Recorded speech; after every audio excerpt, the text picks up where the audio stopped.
In the beginning of time, gigantic creature called the Celestials created life and the universe was peaceful until the Deviants, a destructive predator from outer space, appeared and started destroying everything. In 5000 BC, Ereshkigal, the leader of the Celestials, brought a group of immortal superhumans called the Eternals from Olympia to Earth in Mesopotamia on their ship called the Domo.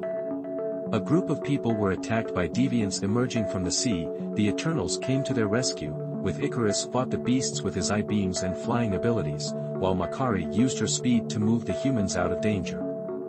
Kingo attacks from a distance with energy blasts, Athena and Gilgamesh fight up close with energy weapons, Sprite creates illusions for support, and Phastos helps with his advanced inventions. The team worked together well during a tough battle against the deviants. Ayak, the leader, tended to any injuries sustained during the fight. Despite humans being afraid of them and attempting to attack, Druig used his powers to calm them down. Circe provided evidence of their good intentions by transforming a primitive knife into gold. After many years the Eternals live amongst humans.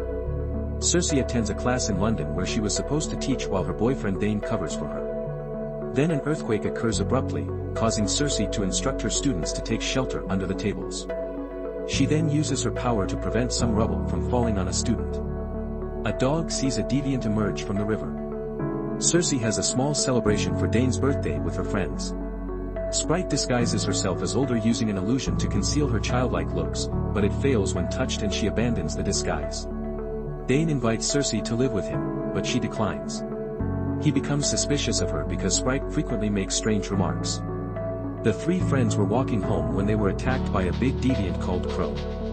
Circe managed to immobilize it using her powers, but it soon escaped and ran away. Sprite uses an illusion to trick Crow. However, it surprises them by being able to identify which ones are real, something that is not possible for deviants. Crow is about to harm Sprite, but Icarus arrives just in time and engage in a fight with the deviant. During their fight, a bus flips over, and Circe transforms it into rose petals. Crow surprises everyone by demonstrating its ability to self-heal, but Icarus attacks again and it fell into the river. Circe reveals her true identity to Dane and tells him their group was instructed to not interfere in human affairs in order to allow humanity to develop on their own. After defeating the deviants, they were to wait on Earth until it was time to return to their home. Additionally, Circe shares that she and Icarus were once in a relationship that lasted for centuries but ultimately didn't work out. Afterwards, they return to her apartment and talks about the matter and come to conclusion that the deviant and earthquake are linked and decide that they must reunite the team. The story reminds me of Babylon in 575 BC. The Eternals are helping humanity develop and protect them from the deviants who are violent and ruthless. The Eternals work together in harmony to defeat the deviants easily whenever they attack. Ayak uses her power stone to communicate with Ereshkigal after a fierce battle. While she admires his plan, she is concerned about its impact on humans. Ereshkigal warns Ayak not to become emotionally attached and stick to the plan. Ayak returns to the lair where the Eternals live openly among society.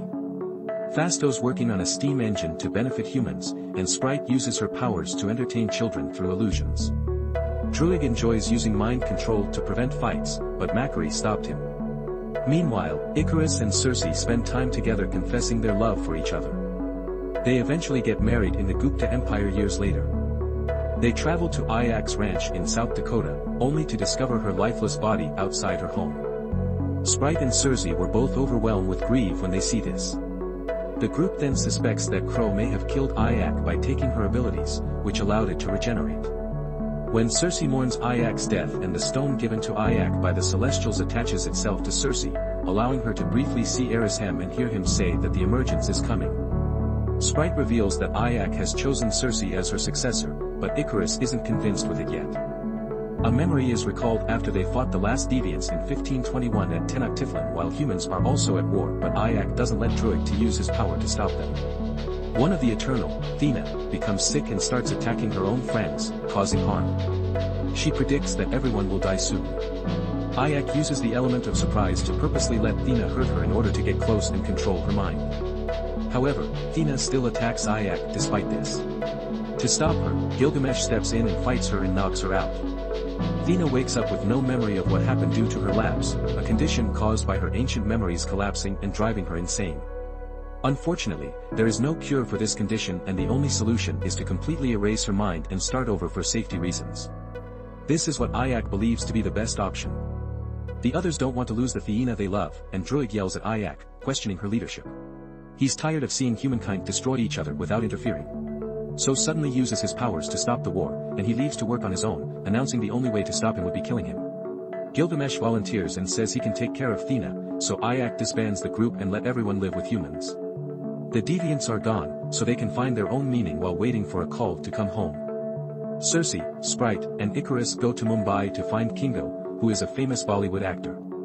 Kingo's valet, Karun, knows his secret and has been working with him for a long time. When Kingo learns about the need for a hero, he initially doesn't want to go, but Karun persuades him to do so. Karun even agrees to document the journey in a documentary style.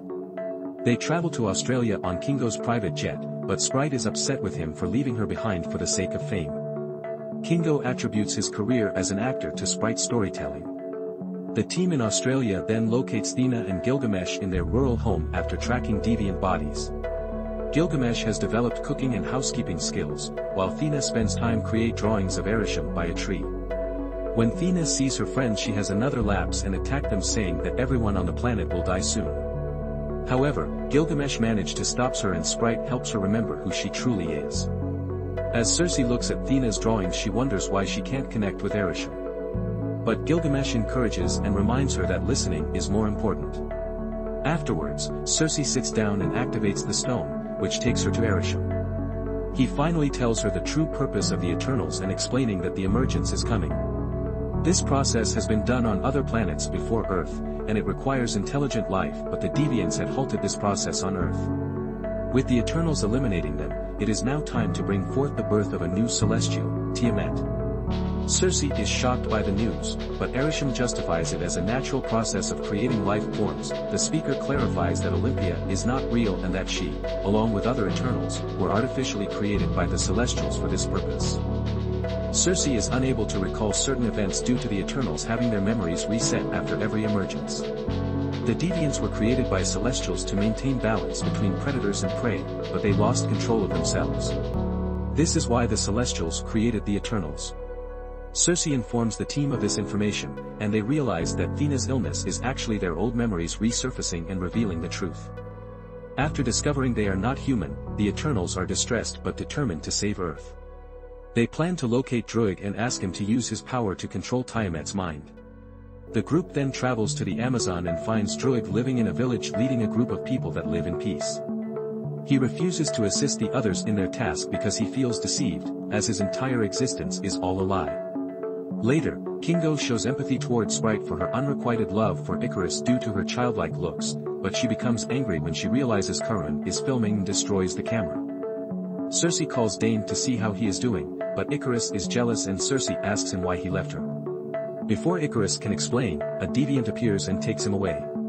More deviants attack the village, so the Eternals quickly take action. Circe makes a building stronger to protect the people inside, then uses trees to defeat the deviants. Although Druig controls the people to attack, Circe stops him and sends them to safety instead.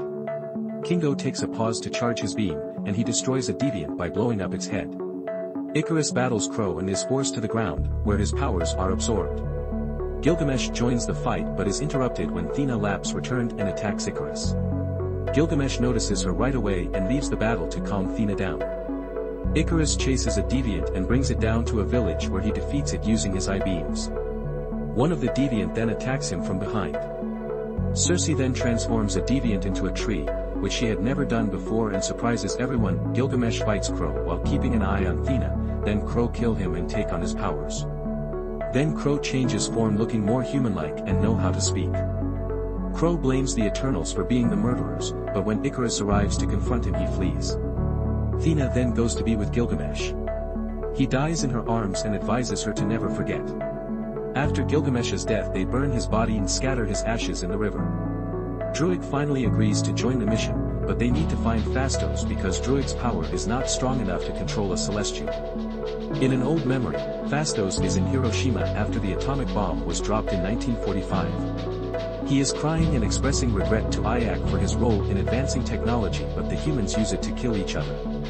At this point, he loses trust in people and decides to abandon them. Later, the team is surprised to find out that Fastos resides in a suburban home with a spouse and child in Chicago. Fastos' husband restored his faith in humanity with a story, but Fastos is hesitant to sacrifice his family for a risky mission. However, his husband encourages him to do it if it could bring a better future for their own family. The Eternals then go to Iraq and use their abilities to free the Domo from the underground.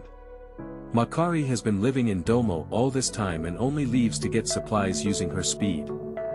Fastos then suggests linking everyone's powers through the Uni-Mind to allow Druig to control Tiamat. Kingo and Sprite have doubts about this plan and would rather follow Icarus' lead, who also has doubts. Icarus tells his friend that he is not who Kingo thinks he is, and then remembers a conversation with Ajax from 6 days earlier where he was told that the time for the emergence was coming and he had always known the truth. After living on Earth for thousands of years, Ayak believes that humans and Earth are too beautiful to be destroyed, so she thinks that their mission should not be carried out. Icarus then takes her to Alaska where he shows her a frozen lake where deviants have reappeared from being frozen for centuries due to Earth's core getting hotter due to the emergence coming. Icarus remains loyal to Erisham and pushes Ayak into the lake. Crow quickly catches her and gains her powers. Afterwards, Icarus takes Ayak's body back to the farmhouse and left it there. He later causes a fire in his grief, burning the side of the house. In the present time, Icarus tells Circe he still loves her, but Circe just holds his hand without saying anything. Shortly after, she senses the stones start to activate, indicating the emergence is imminent. Fastos asks Makari to search for the origin, and using her incredible speed, she searches all over the planet and finds it in the Indian Ocean. Icarus dons his armor and storms into the main room and admits that he has been aware of everything since they departed Babylon. The team realizes that Icarus is the one who murdered Ayak. Upon Makari's return, Icarus attempts to harm her, but Kingo takes the blow instead. This causes Kingo to no longer view Icarus as a friend. However, Sprite unexpectedly sides with Icarus and creates an illusion to facilitate their escape. Kingo decides to leave as he believes saving Earth is not worth it since new planets will be created with the birth of Celestials. The team must come up with a new plan to replace the missing members, and Druig suggests using Circe's ability to transform a deviant into a tree. Circe, however, is hesitant as she doesn't know why Ayak chose her. Athena says that a leader's duty is to protect their people, and Ayak believes that Circe has always loved humanity. Circe agrees to let Fastos remove the stone from her body to power the Uni-Mind. The Eternals head to the volcano and Icarus asks Sprite to guard the emergence as he tries to attack. Athena fights Icarus to keep him occupied while the others activate the Uni-Mind, which stops the volcano from erupting. Icarus tries to stop them by killing Druig with his eye-beams and attacking the ship to make it crash. Makari engages in a fierce fight with Icarus while a volcano erupts, signaling the beginning the emergence. Circe hurries up the volcano, while Athena and Fastos team up with Makari to fight Icarus. Unfortunately, Icarus is too strong, and they cannot defeat him even if they work together. Crow then appears and joins the battle, focusing on Icarus, but the others do not want the situation to escalate further, so they attack him first. Makari creates a tornado to trap Crow, and Athena kicks him, sending him into a cave. Icarus tries to pursue Circe, but Fastos ties him up and immobilizes him. Crow tricks Athena by using Gilgamesh's voice to deceive her inside the cave. However, during the attempt to absorb her powers, it accidentally quotes Gilgamesh, which wakes Athena up, and she kills Crow. Circe is surprised to see Ayak at the volcano's peak, but she is then stabbed. Sprite created the illusion of the Ayak because she envied Circe's adult life. Sprite prepares to use her powers, but before she can, Druig arrives and knocks her unconscious. The earth trembles and the ocean becomes chaotic as Tiamat rises from a volcano. Circe attempts to use her abilities to stop him, but Icarus, who had been trapped, breaks free and tries to attack her. However, upon seeing her, he is flooded with memories and cannot bring himself to harm her. Circe takes his chance to activate the Uni-Mind, which gives her more power to turn Tiamat into a rock statue. Icarus, realizing his mistake, then apologizes before flies to kill himself into the sun where he is burned. Sprite is devastated, but Circe tells her that she still has some power left and she can use it to take away Sprite's immortality so she could grow up and live a normal life. The Eternals go their separate ways after completing their mission. Athena accompanies Makari to search for other Eternals, while Fastos goes home to his family. Sprite enrolls in a school and Kingo goes back making movies. Circe reunites with Dane and accepts her as she is. However, their meeting is interrupted by the appearance of Erisham in the sky. Erisham accuses Circe, Kingo, and Fastos of betrayal and takes them away for judgment.